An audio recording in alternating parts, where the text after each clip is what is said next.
You are now tuned to BS3 Network. BS3 Network, changing the way you listen to podcasts. It's Queen3 King. It's Queen3 and King. It's Queen3 and King. Queen3 and King, we the team, it's going down. We the talk of the town, it's going down. We royalty, wear our crowns, it's going down. Tune in now, it's going down. Queen3 and King, we the team, it's going down. We the talk of the town, it's going down. We royalty, wear our crowns, it's going down. Tune in now, it's going down. It's Queen3 and King on BS3 Network. Y'all know we gonna bring the beat back. It's the only way we know how. We know we got a pastor on today, but we still, you see what it say here, hood theologian. So you know we still gonna bring it back. Go on, Mika, don't be shy. You dance at church too. Shout out to Golden Eye Creations. Shout out to Unstoppable Dynasty for the intro. Y'all received y'all trophies for the week. Mic check. I'm One, gonna two, drop one, a few two. bars right Mic check. Mic check.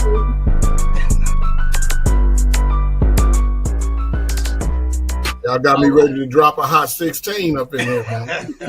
Welcome to another episode of Queen3 and King. I am your host with the toast, King Doug. You see the queens. We are missing the season queen once again, but we will do our best to fill in appropriately in her absence. The Black Family Crisis Part 2. It was so good last week, we had to get some more. And we brought in reinforcements for it as well. You ain't gonna hear from us very much today because I'm gonna get a mic to the pastor and let him go. Garrett Freeman, the philosopher, will tell you this week we were at a men's conference, and after Pastor got through talking, we met at Pastor, and I couldn't say it quick enough because Gary was like, we need to get him on. We got to have him on. Because everything he talked about was about last week's episode. So, oh, wow. Let's go ahead and do introductions so our viewers and our guests will know exactly who they're dealing with today. We will start with the educator queen. Again, for those of you who don't know, she is freshly out of her ankle monitors. She has settled all civil and criminal cases with the city of Tulsa and the state of Oklahoma. She is back in the administration office, teaching our kids again. Meba, talk to the people, queen. Good evening. And stop telling people that, but I think I'll be in jail and stuff for real. Yeah. It's clear you weren't in jail, but you had a monitor. But that didn't stop you from ordering all the box wine you could. Pastor, let me just explain something to you. We saved. We didn't give out. We saved, sanctified, and filled with the Holy Spirit. But you understand? Yeah. So Yeah. You know, I had to go scope y'all out. I went back and I made sure I caught up on the. I caught the vibe while I was catching it. Good. Oh, we lost him. No, Pastor, I think he was saying we saved, sanctified, filled with the Holy Ghost, but we'll have a drink. No, that's real. Yeah. He don't want me to be great, but he don't understand. You can't bite. He don't understand. You can't stop me. All right. Anything else you want to say, educator queen? I'm here. I'm glad to be here. All right. And next, the baby queen, formerly known as Blake's mama. She is now firmly entrenched in the corner of Bronxy's mama. Blake don't even get to make the screen no more, but Bronxy is here every week. She's also known as Mama Lee. Talk to the people, queen. Hi. Happy Tuesday. We back in here. Yep, it's Taco Tuesday, and as a result, we got G3, the philosopher, in the building. This week, he might not be able to talk quite enough to get us to break the show down in laughter again, but you just never know. But I appreciate him for coming out to the men's conference this past weekend to support. Talk to the people, G3. Oh man, it's good to be on again. Thank you all for having me back. It's always a pleasure to see you all. Pastor Harper, hey man, I got to give you your flowers one more time, man. I told Dawkins sometimes you don't know what you don't know what you don't know. You don't know what you need. until somebody gives it to you. That's exactly what he said. I went to that conference. I didn't know what I was getting into, but every person that stood up, they spoke a word that just resonated in my spirit. And then Pastor Harper came through and just he knocked it out of the park. Yeah, it was right in line with our topic from last week and what we plan on talking about today. And it was really profound. I wish I could have recorded it. I wish we could put it on air because it was a lot. It was a powerful message. So I'm glad and I'm honored to be here alongside you all today. Yeah, I used to close. But then they got Pastor Harper. They kicked me right out the closing spot. You going first, man, and get yours out the way. You know what was funny was I kept hearing people talk about Pastor Harper. Oh man, I'm glad I ain't got to go after Pastor Harper. Yeah. You heard several people say that throughout that conference. Yeah. And then he got up and I said, "Wow, yeah I understand." That's right. Yeah, I am happy with my opening position. Hey, batting lead off ain't no problem. I still get the same money. You understand what I'm saying? Y'all acting up, man. Yeah, I was happy to be there, though, man. Yeah. Yes, sir. Yes, sir. So again, we got Pastor Lynn Harper in the building. As you can see, he self-ascribed profane prophet and hood theologian. Man, I say it, man, because I'm having a problem. Theologian, brother. I'm having, see what I mean? I ain't went to the seminary yet. You understand? The one I went to, we got our license in the mail. He actually got the coast of them. Hey, in the mail. I started there too, Doc. Ain't nothing wrong with it. Yeah, talk to the people, man. Let them know who you are, man. For sure. Lynn Harper, man. Self-proclaimed, as he said, profane prophet, hood theologian, current, I've pastored in the past, man, for right at a decade, currently working in children's ministry as a children's pastor, assimilation director, I run a community garden, also a nonprofit, just an advocate for our people, man, overall, and excited to be here with the Queen3 King podcast today. Can't wait to join in this conversation. All right, cool. And just let's hit the chat room a little bit before we dig into this. We got cousin Diane in the building. She goes, "Hey, family, what's going on?" Hey. And we got the comedian John Yogi Lewis in the building. Check him out on Tubi. Just start scrolling and type in John Lewis. I ain't seen you since last year. All the shows with 1 star on it. That he'll probably be starring to know somewhere. They only film after 10 p.m. So just be ready. What's up, John? All right. This is what I want to do first, Pastor, just so you catch you up to speed. I want you to, I'm going to let everybody watch the video that kind of got Gary talking and me and him discussing this topic, just so you're kind of up to speed.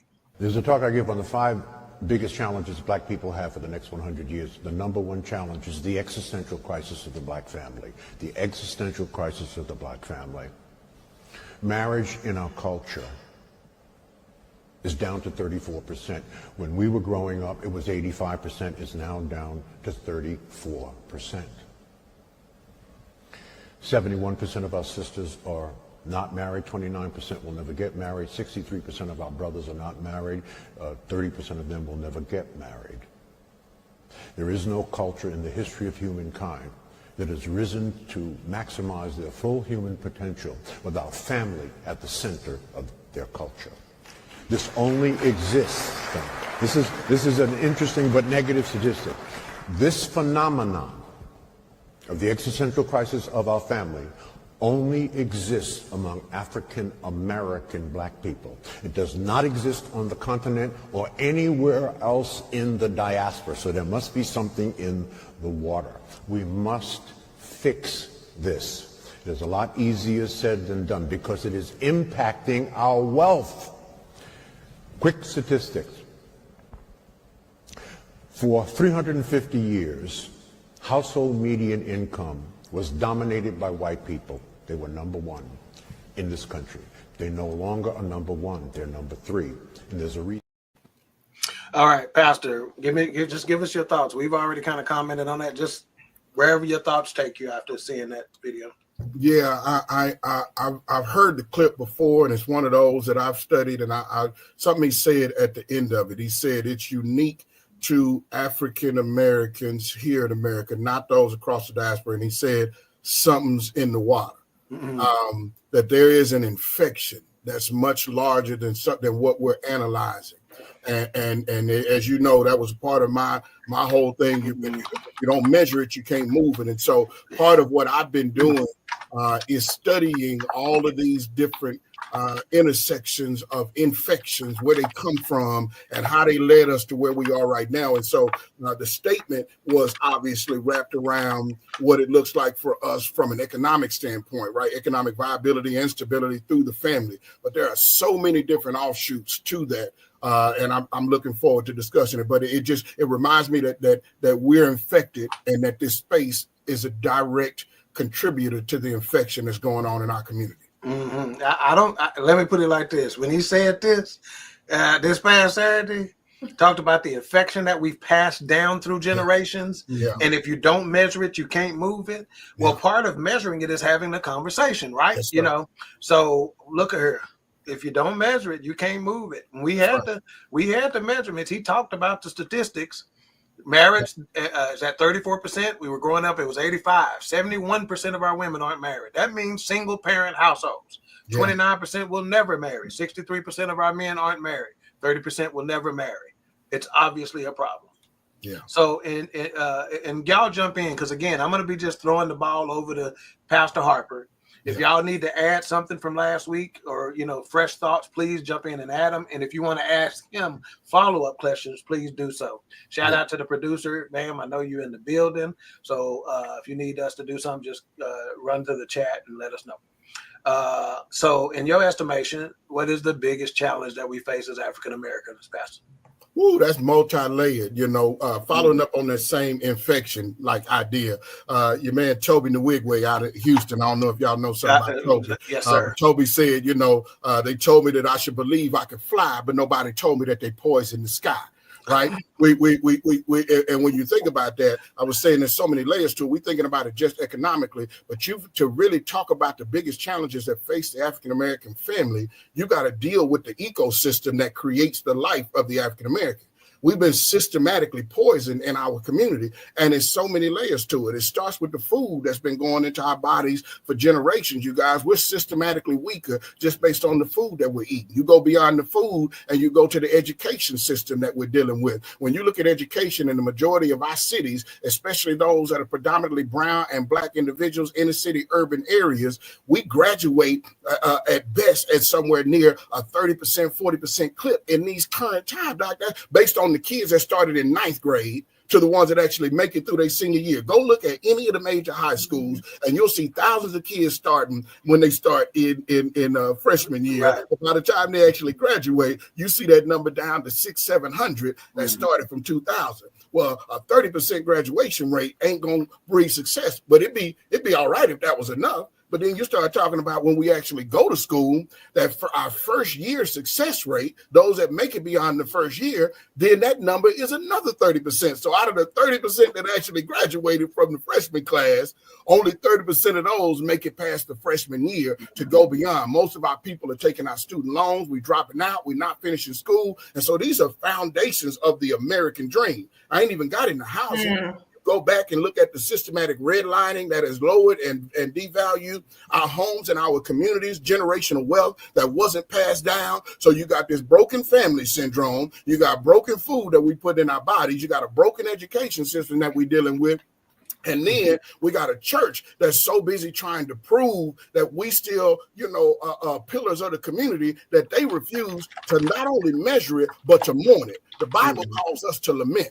And the people that should have the power to be able to invoke the powers of God and the angels to come and engage in this process are so busy trying to protect our reputations that we refuse to actually measure it enough to mourn so we can begin to lament, if my people who are called by my name. So when we start talking about our challenges, which one you want to talk about? You want to talk about food challenges, the housing challenges, the education challenges, the marriage and family challenges, the spiritual and church relationship challenges, right? Then we get to the economics. So it's so multifaceted. And the only question is how much are we measuring? Which part are we looking at? And how are we going to reorder our lives so that we can begin to rebuild beyond those challenges? Right now, I'm in a season where I push past just measuring the challenges, and I'm thinking about how we reconstruct. People talk about deconstructing your religion and your faith, and it's absolutely necessary because Western thoughts have messed us up. But so many people have gotten lost in the deconstruction that we haven't moved into that reconstruction of how we put pieces back together.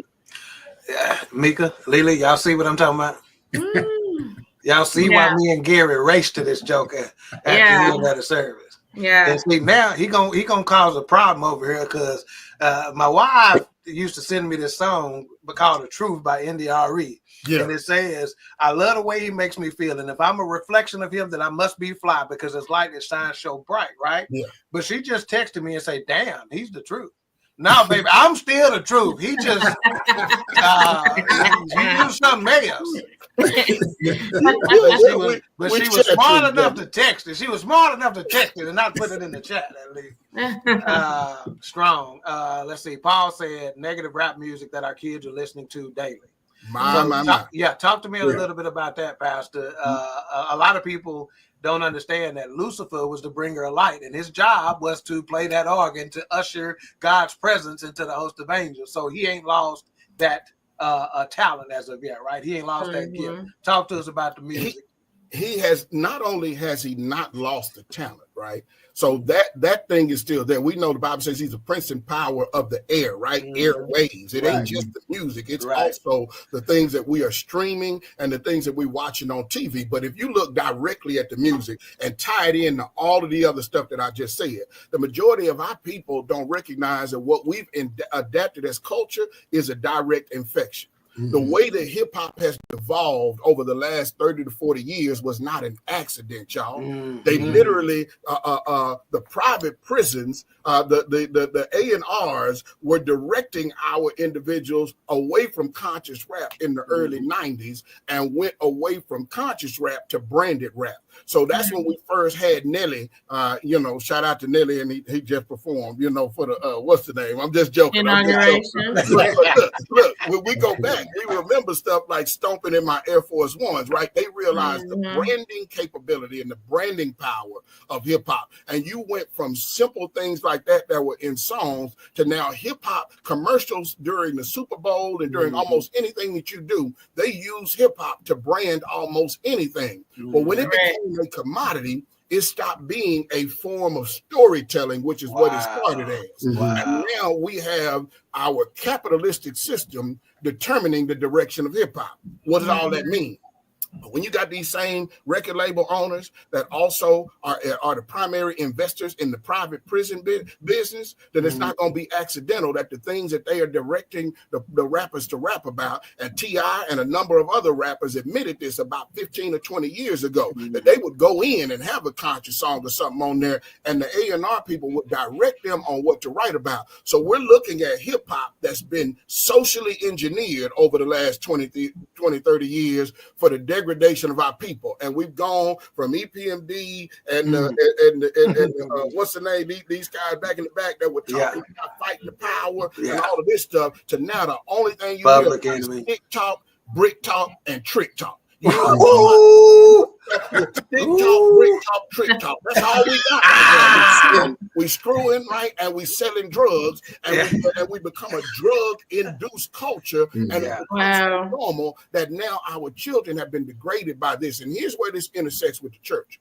because this is the systematic degradation of the image of God that is within each one of these young people. And our young people today can't tell up from down or right from wrong because they're ingesting this as if it's normal, and it's become, me and my daughter were talking, she asked me the question, I keep hip hop in rotation. I'm sorry. Yeah. I said hood theologian. That's what it says on there. So I'm not listening to Mahalia all day long. I'm not all rotation, right? But I was listening, and we were listening to Mo 3's, come outside. And she said, Daddy, you think that's why he got killed? I said, no, this is on Mo 3's.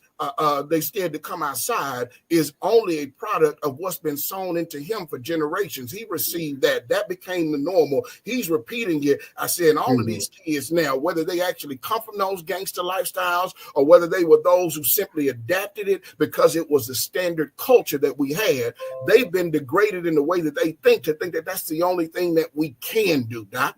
They celebrating it over there today. Today, a young cat over in South Dallas just signed with CMG, just signed with Yo Gotti out of Memphis, and all the pictures and stuff and all of this stuff is online. Well, we know what's going on with a bunch of them artists out of Memphis. So here we got another cat that's just signed up with the same death music. And so we have to go beyond just talking about it to what are the alternatives? What are we feeding our children? How are we contributing to this? We be trapping on Monday morning too on our way to work. You know what I'm saying? Are we breaking down those lyrics and helping them understand what it's actually saying so that they don't think that that's normalization? Because if we trapping on Monday morning after worshiping on Sunday morning, we can't be surprised when the kids normalize that. That's what is normal and celebrate. Wow. I'm sorry. I didn't mean to rant that much. No, that's what's up. No, that's good. Let me take a breath.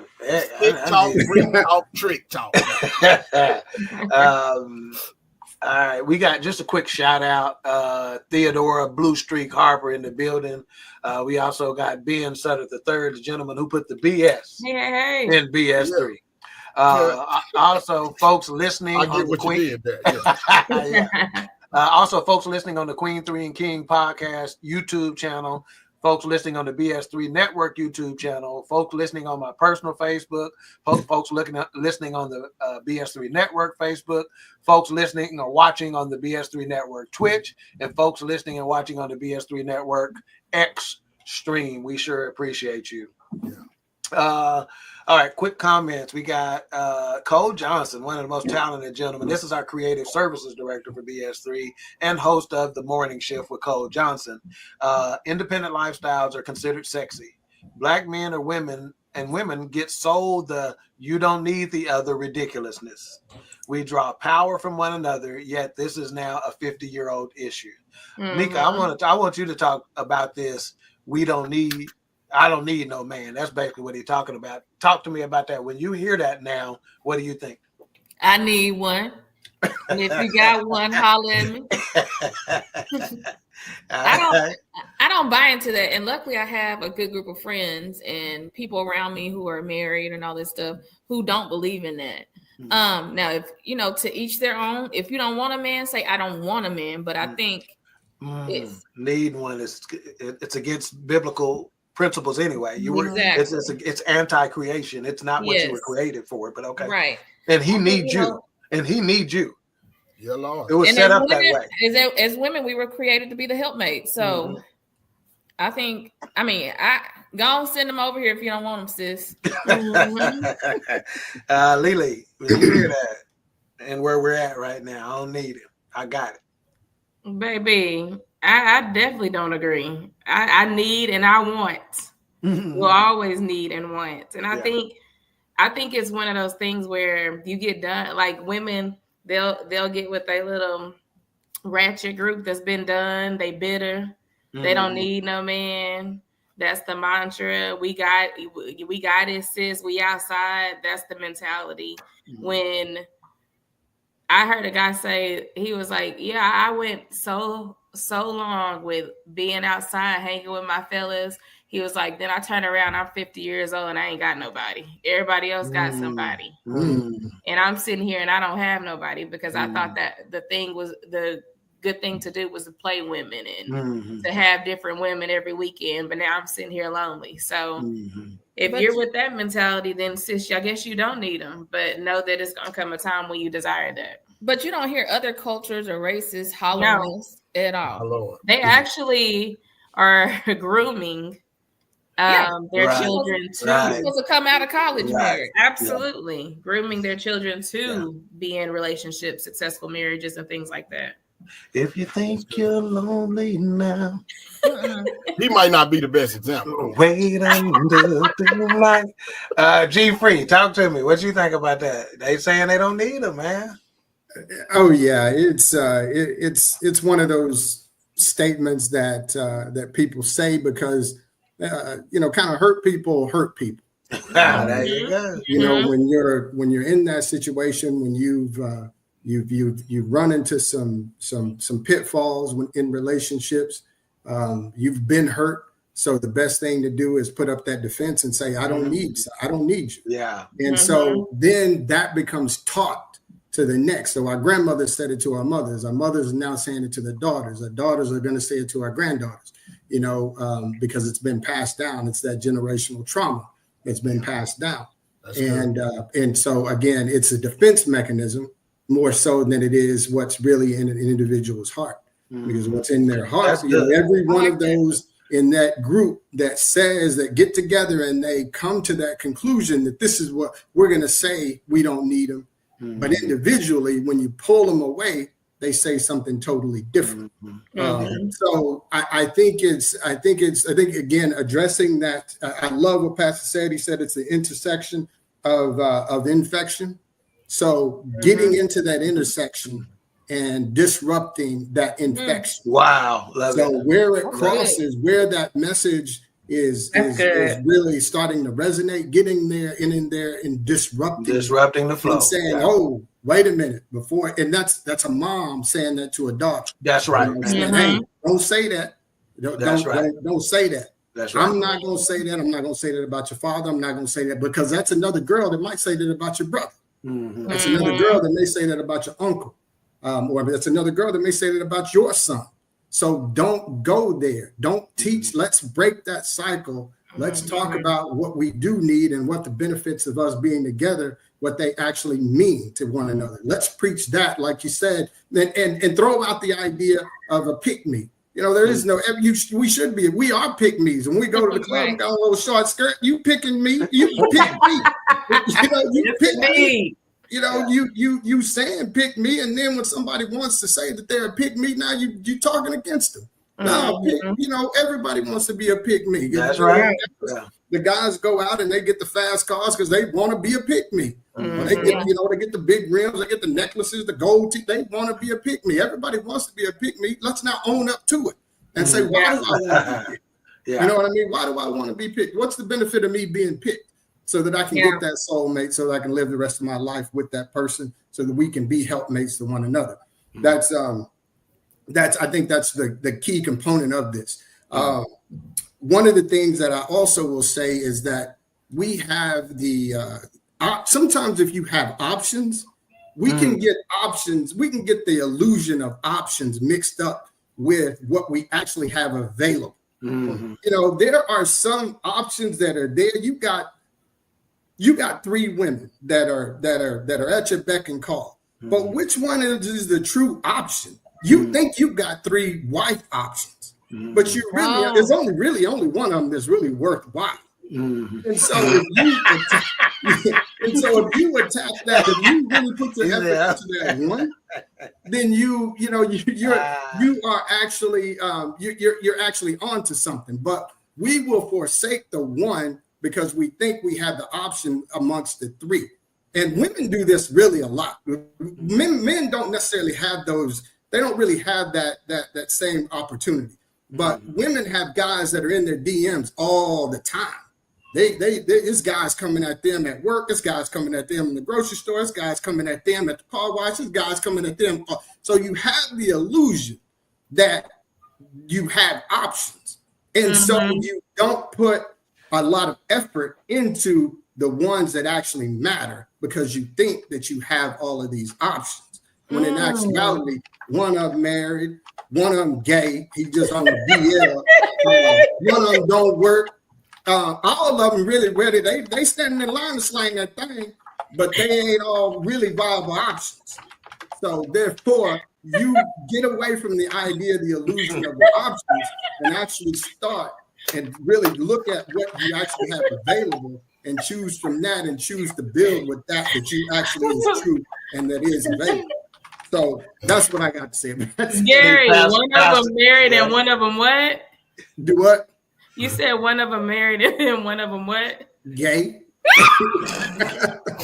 He sits on the DL. He don't want you. You just a beard. Yeah, so Pastor, what you don't know is every single time Gary is on, he make these two laugh uncontrollably, and I gotta do the show by myself. There you go. There you go. Here we go. I saw that on the last one. I did. So Gary tickles me. Okay, He just be standing and keep talking like he's saying like it's a throwaway comment, don't he? Yeah.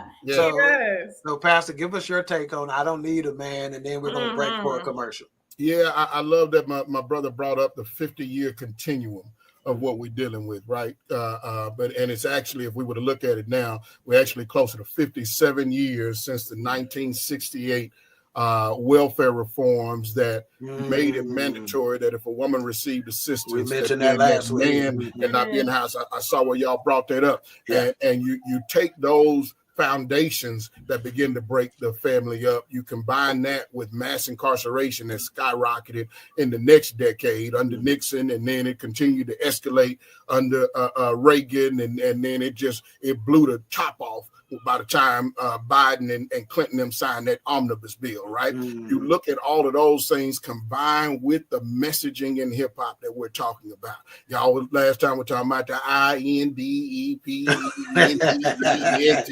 all that good stuff, right? And I saw where somebody mentioned there's no way you singing those songs and then 20 years later we're having these conversations. Wow. This 50-year, this has been a social engineering, a programming. That's what they call everything that comes on the radio and television, right? And then these are programming. Right. So the Bible tells us to be transformed by the renewing of our mind. And I tell people all the time, the church has a discipleship problem. The culture does not.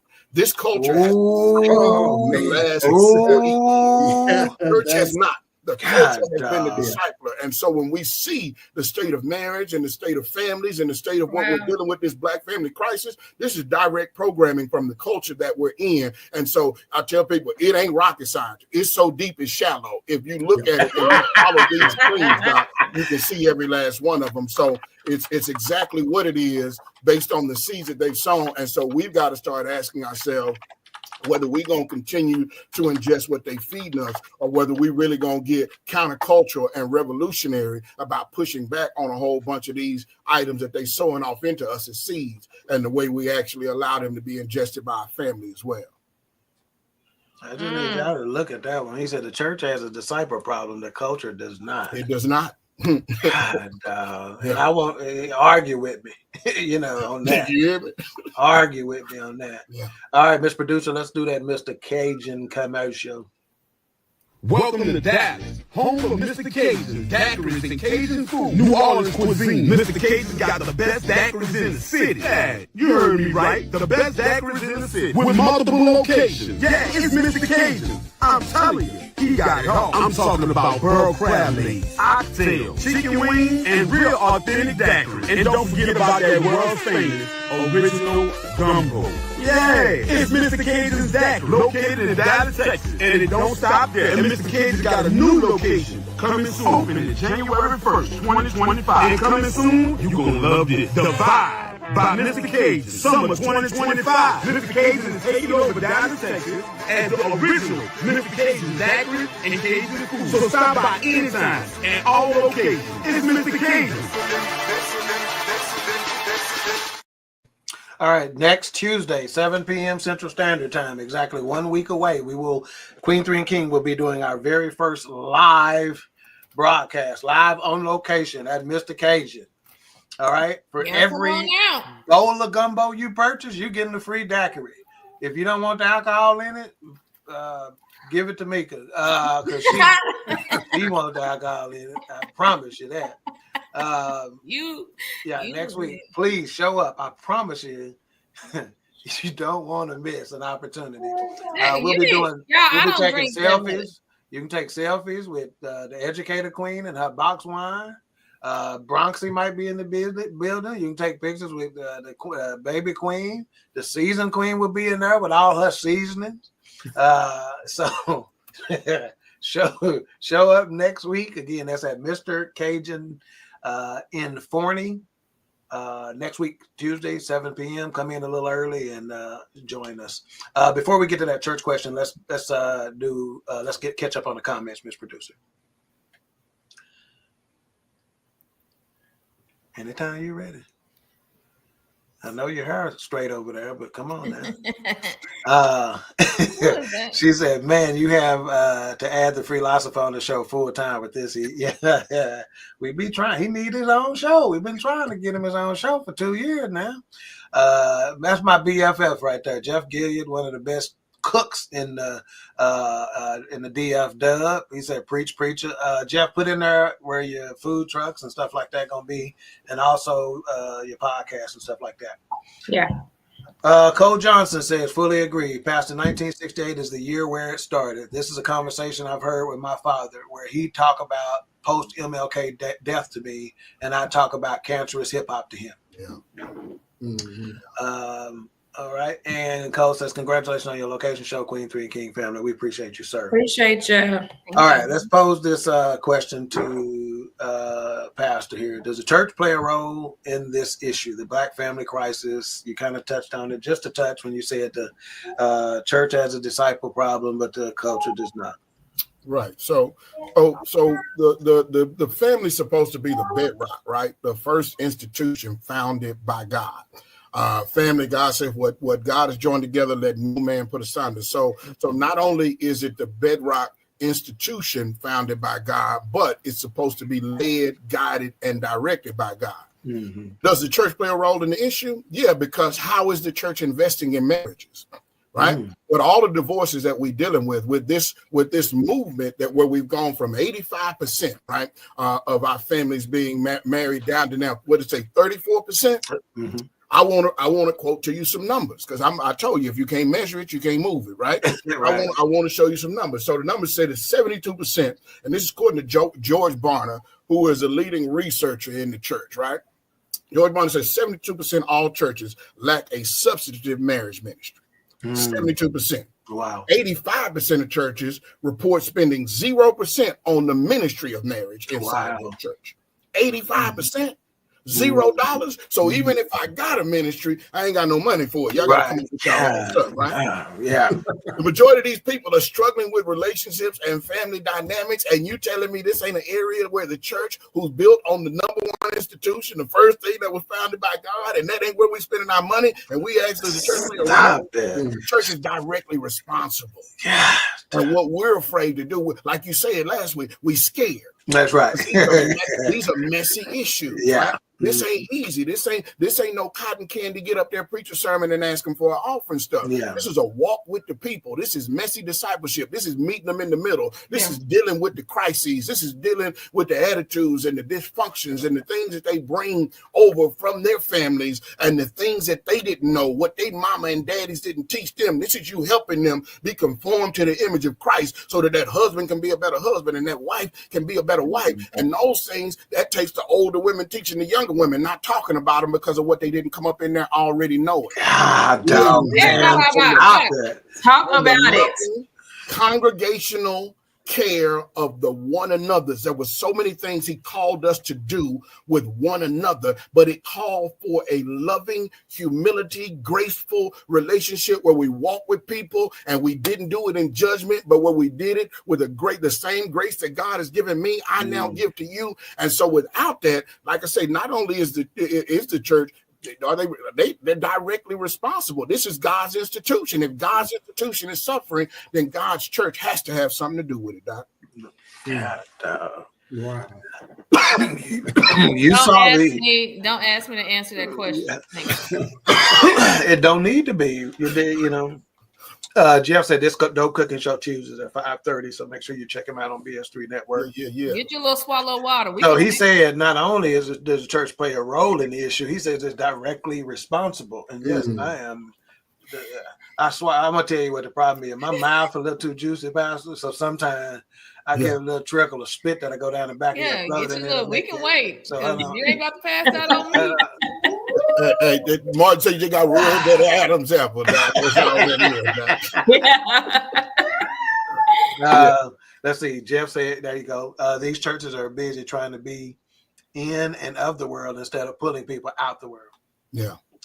Can I say something? Please. I'm sorry. I ain't trying. Don't want to dominate, but I tell people, we've been distracted. We've been majoring in minors, and we've minored in the majors, right? And we've heard people say that before, but here is what that means to me. We've got some major issues inside of our communities, and we just talked about them, whether it's community violence, whether it's marriage and family crisis, or whether it's mental health crisis, right? These are majors. These are our Goliaths. These are the things that it calls on us to be dependent on God and his power to be able to tackle. But instead of that, we still fighting about women preachers in ministry.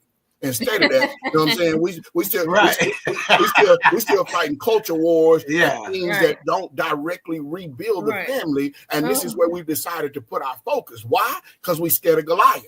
Goliath out of here running around taunting the people and threatening them with the mental health issues and the community violence and the family degradation. And he out here telling us who else wants some of Debo? And the church saying, yeah, let me turn around and focus on these things that we feel like we can win. Or that we've actually got, that we've got to get up off that mat, Doc, and we got to stop being scared. Yeah, I'm bone crusher. We ain't never scared right here. Miss Producer, let's go on to the blame of others, and I want to start with. Hold on. Go for it. Hold on, just a quick second. I want to add to that. Sure. One of the things that I think where the blame falls within the church is the church forgot to lead. The church being the cornerstone of the community, it's not only a cornerstone in spirituality, but it should be the cornerstone of everything, the cornerstone of business. And I won't name the church, but the church that Doc and I used to go to, one of the beefs that I used to have was that all we offered was church. But we had a lot of income that we didn't do anything as far as in the community. We had a church and we had a school within the church, but you had to pay to go to the school. So it wasn't offering the community anything if you had to pay to do it. We didn't take excess funds and build businesses that employed people within the church or within the community, and then actually have a system, a network of godly foundations within those businesses that we founded.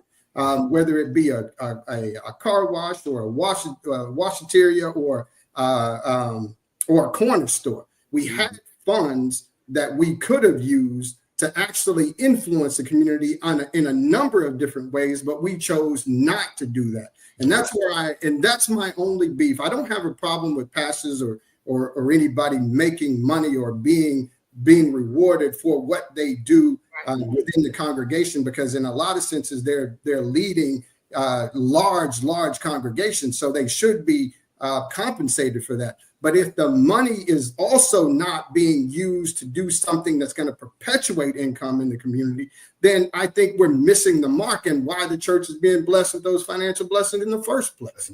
So I think, and so with that being said, and the reason that I say that is because if the church doesn't offer some of the key components that our community is missing, which is financial blessings, then they lose interest in that church, which is the reason that the churches are, congregations are diminishing year in and year out, because people can't see any tangible benefits of being associated with the movement.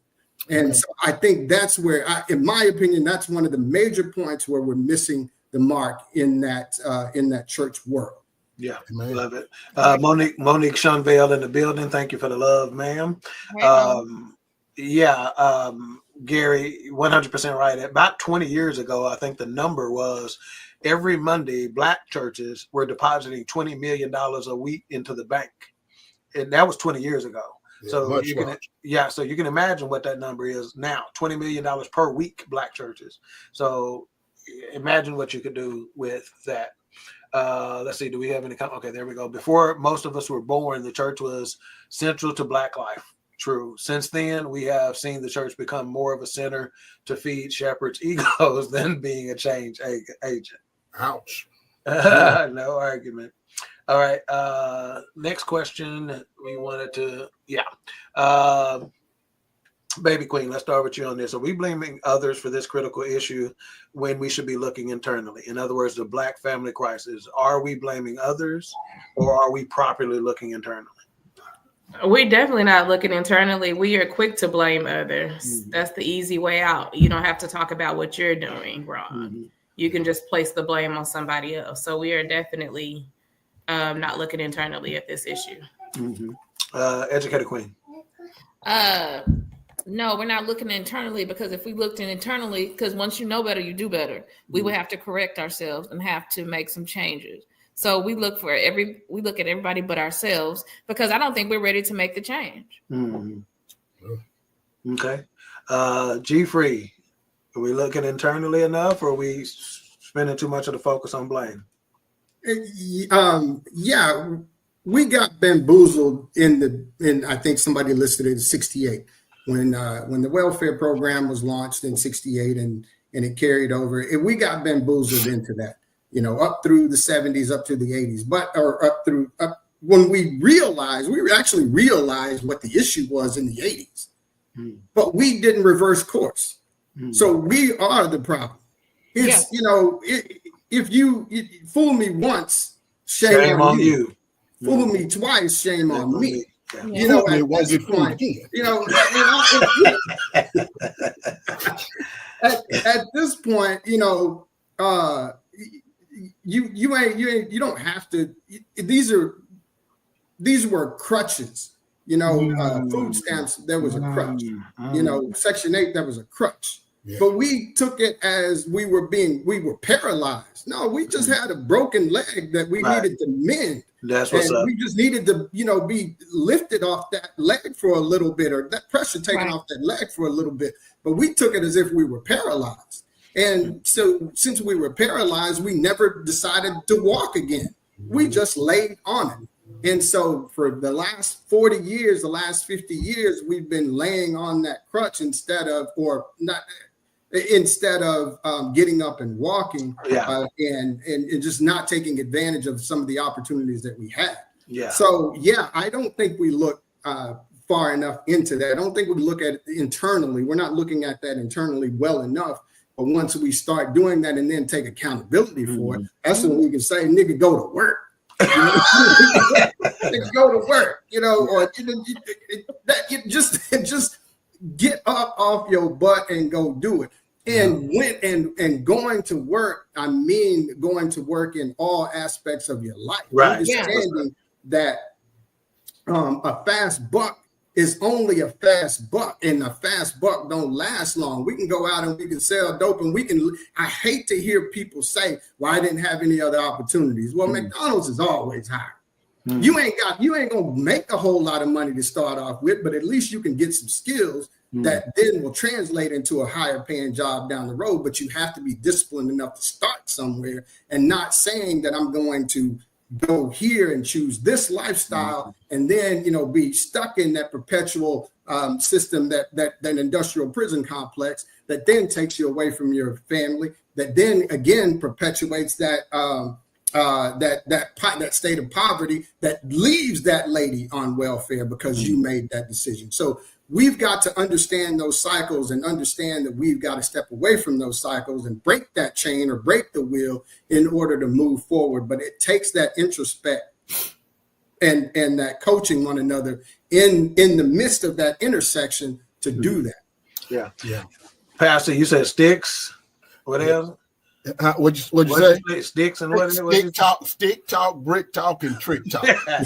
We're gonna let you weigh in. Let's get this comment real quick about go ahead. Last two. He goes, to Alicia's point, it's much more comfortable to find someone else to fault for your own shortcomings. Very true. There's a saying that I always say: our minds are rigged to self-justify. Yeah, it's real. Gary made me think about Biggie. Don't be mad. UPS is hiring. Right on. Pastor, you talked about it a little bit. You said we're majoring in minor and minoring in majoring. That's part of it, right? We're spending too much time talking about how we got here instead of how we get out of here. Yeah. I'm gonna jump off a little bit on Gary's stuff because I do have a little bit of a different view. just because I come from a family where most of them jumped off the porch. And so when this is before we were able to measure the consequences, right? I forgot who it was that said we weren't. That was Dr. Dre that said we couldn't even read the sentences that the justice system was giving us. You know, a lot of we what we fail often to realize is that a lot of the individuals that originally jumped into that dope game were 12, 13, 14-year-old young men, and I don't speak this from observation from somebody else.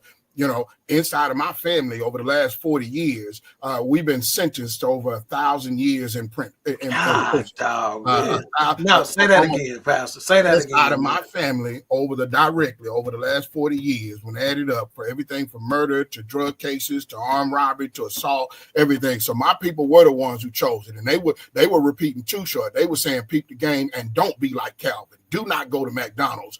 Ultimately, this is a jailbreak. This entire country is founded on robbery, and so we're gonna be robbers too. They were saying we sharks, we are not minnows. So you either gonna be the predator or the prey. And my folks decided they were gonna be the prey. Now they couldn't weigh the generational consequences of that. They couldn't see down the line and around the corner. So everything that you're talking about perpetuating those things are very real. But when you are Lecrae is a gospel rap artist, and he was talking about when the factories got removed from our communities, and when the jobs left, the redlining happened, and all the businesses left, and he said all of those things happened, and he said that you're looking around, and now there's poverty all around you, and the drugs come in. He said, are you gonna be broke and deal with that poverty, or are you gonna go as a kid with this mindset where you don't see around that corner? So today we have retrospect, and hindsight is 2020. There ain't no doubt about that, about what you're saying. But when we look back, many of them, the reason why reform is necessary, because many of them were thinking with their childlike brain.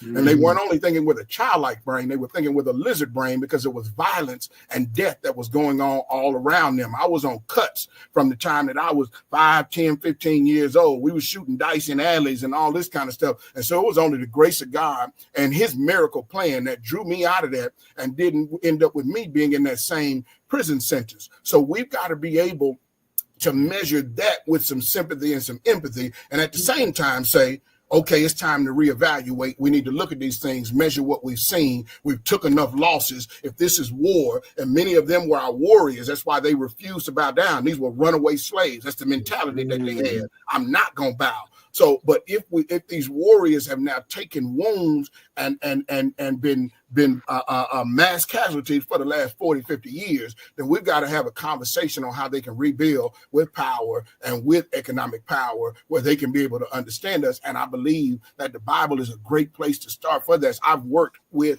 and mentored a lot of at-risk youth and folks that have come out of prison and individuals that have had those mindsets. One of my first deacons when I pastored my church, was a doughboy before he was a deacon. Amen. He was known for terrorizing the neighborhood. So the community seeing him getting saved and coming up in there was an eye-opener, because these individuals have massive influences in our communities, but many of us, because of these dumb decisions that they've made, have written them off, when these are the reclamation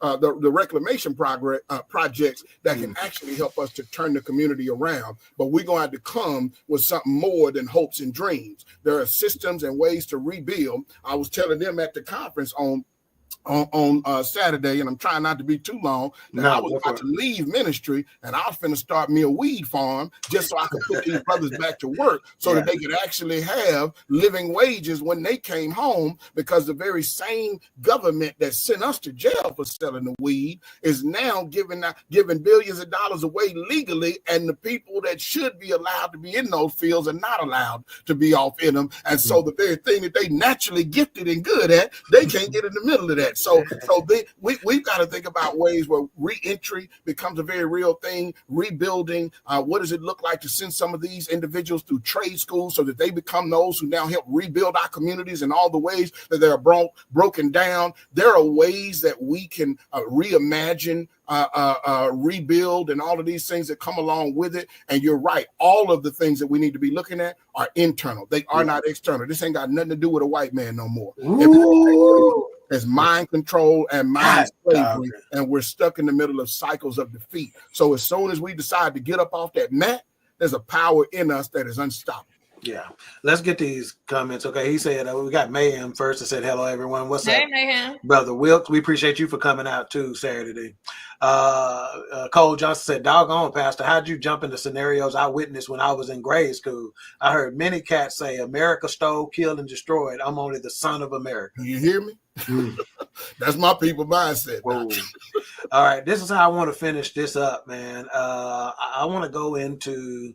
I want Pastor to go into this. And I want you to understand the reason why I call Pastor Harper, because even though he self-admittedly, I'm not a pastor, you're going to always be a pastor as far as I'm concerned. You understand what I'm saying? And I want to show you the reverence necessary. Didn't we talk about that this week? Yes, sir. Reverence, what a new fear, a new definition of fear, right? Yeah. I want you to talk about this, man. We talked a little bit about the legacy that we live. You talked about that, the new inheritance. We always thinking about this financial inheritance we want to leave our people. And you talked about leaving them in a position of peace and not chaos. Talk a little bit about that. Yeah. And we're going to end the show with that concept. It was Tupac that said, the elevation of today's generation, and my mission is to be more than just a rap musician, the elevation of today's generation, if I can make them listen. I am a product of, I got more of my foundation from Tupac than I did many preachers.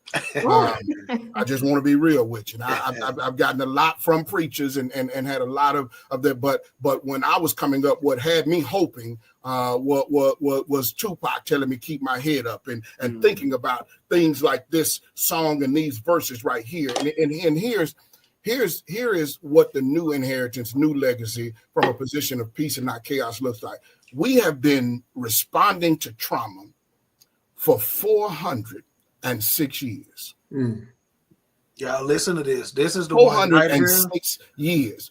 And so I don't care who you are. I don't care whether you look at the Nation of Islam. I don't care whether you look at the civil rights movement. I don't care whether you look at, the Hebrew Israelites with their angry self nowadays. I don't care which direction you look, right? Everybody, we keep responding to white supremacy.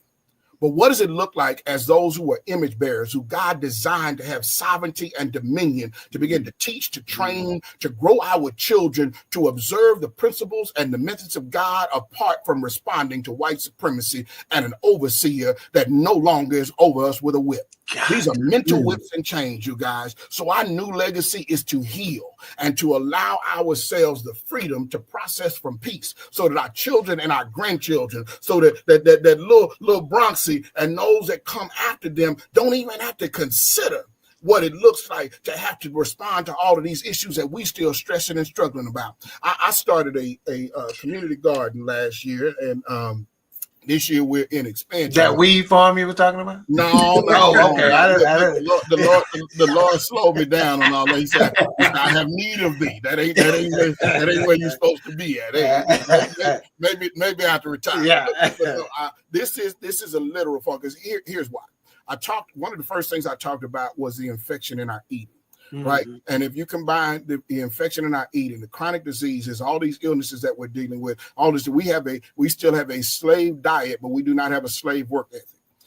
And so many of these things sit on us and cause us to be the highest individuals in every chronic illness that there is, directly related to what we are putting in our bodies. And it's not just what we're putting in our mouths, but it's what we put in our eyes. We talked about what we're listening to, what we're watching, all these different things. When we begin to talk about processing from a position of peace and not chaos, that means that we've got to take out the violence that we're directly doing to ourselves. Now, I said this ain't the enemy no more. These are things that are directly related to us, whether it be family violence. There was a therapist that said the family is the most violent institution in America. The majority of our issues, when you start talking about counseling, people get into counseling, and the things that they're talking about is what happened to them based on their mamas, their daddies, their cousins, their uncles, their brothers, the abuse that's happening to our women, and have 1 out of 4 of them dealing directly with sexual assault and abuse. Most of those are happening inside of our families. And so we've got to begin to heal our own wounds, stop pointing outward, and deal with the legacy where we are centering healing and recognizing that God ain't done with the healing process. The miracle power of God is able to overcome all these issues. In therapy, they tell you words like touch dirt. Well, that's from the therapist standpoint. But when you get out there and you actually get in the dirt and you dig in the garden and you begin to do those things, not only are you observing the life cycles of God, what it takes to grow something, the delicate nature of a seed going from a seed that's planted into the dirt to turning into an actual a flower that produces fruit that we are now able to eat, and it creates a cycle that just keeps life going, and those seeds start all over again. But at the same time, the very thing that was injured, you guys, which was in our brain, God will rewire the brain the more we are exposed to sun and the more we stick our hands in the dirt. There are microbes and nutrients that are in the dirt. There's a grounding that allows us to connect to the electricity and the power of God that actually heals us while we are engaged in the process. So we get mental health regeneration. We get the physical health from what we are eating. We get a new inheritance and a new legacy. And it all is centering us toward the peace, the pace, the provision, and the purposes of God for our lives. So I'm an advocate today for urban gardening and for folks getting your hand in the dirt. They say when we come from the hood, we come out the mud. We got to come out the mud with a whole new image and understanding now so that we can be remade and we can elevate today's generation. Wow. Let me just say this. When he talks about, that's it. But when he says processing from a place of peace, man, understand, we need to do a whole show on just nothing but that, processing from peace, okay? But basically what he's saying is that everything that we've had to deal with in life, we're processing from a position of PTSD. We're processing from a position of chaos. Yeah. We've not been allowed to process in quiet. No. So he's saying instead of leaving your money, your kids and grandkids, gold and silver, leave them peace. Yeah. So they can process and jump off from a point of peace. Yes, sir. In 400 years, none of us have been able to process anything, relationship issues, career issues, from peace.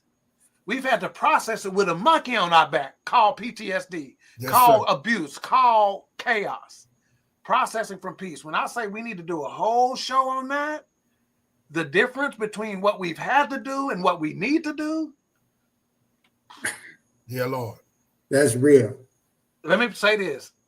Gary looked at me like he was about to cuss when he said that on Sunday. He looked at me and made this face like, nigga, you heard what he just said. Because it's so profound. And what's funny about it, you know what, you talk about your cells regenerating and all that, when you put them in the dirt and all that, and what you get from the sun, when your spirit hears that, it automatically confirms that and says truth, truth, truth, truth, truth. Yeah. Because that's what it is, man. It's like we have not had the opportunity. And I promise you, I am not sitting here feeling sorry for myself and feeling like a victim because I haven't been able to. And I don't need to, because the Lord has equipped me to survive and thrive in the midst of chaos. But what I want to leave for my kids is to be able to process from peace. Because if I've been able to do this in the midst of chaos, imagine what they'll be able to do from peace. Yeah. I'm sorry, that's my Ric Flair right there, Doc. Wow. Yeah. If you don't think the spirit has woke up in here, I ain't got nothing else to say. Yeah. Me either. I have nothing. We normally give some very profound and cute final thoughts here, and we make everybody feel good, and we put a nice bow on it. But the truth of the matter is, ain't no bow on this, because it ain't no bow. No. Because it ain't finished. Amen. We just starting to unwrap it. We are at that intersection of infection, and we trying to stop the flow. And if that means we can start to stop the flow with this show,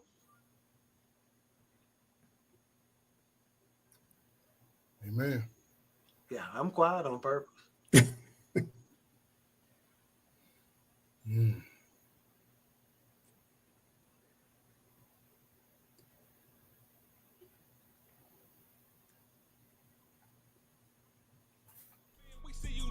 Want beef, then we cooking, bro, bring the hook in. Queen3 King, we the team, it's going down.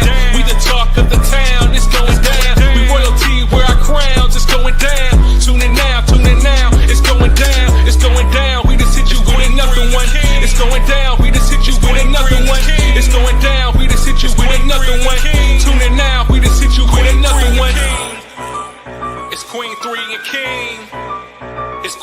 and King.